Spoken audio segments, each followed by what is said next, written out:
El consejero de Hacienda, José Luis Saz, y el director de la Escuela Jurídica, Manuel Álvarez, han firmado este lunes un convenio dotado con 15.000 euros para financiar un curso de Derecho aragonés.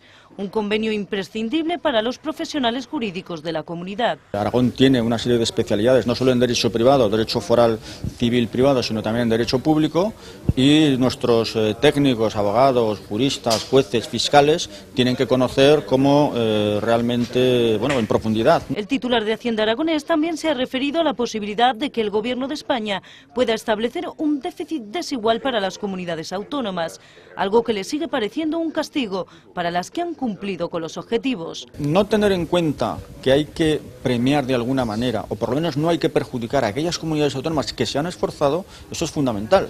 Es decir, hay que marcar líneas entre el que cumple y el que no cumple, y hay que tratar diferenciadamente el que se esfuerza del que no se esfuerza. La Comunidad Autónoma de Aragón ha cumplido con sus objetivos, igual que otras muchas, y por lo tanto no puede ser tratada de manera diferente que aquellas, de manera igual que aquellas que han sido incumplidoras. Por otro lado, ha asegurado que si Europa permite la flexibilización del déficit, Aragón destinará sus 5 décimas más a un plan de regeneración económica que permita crear empleo.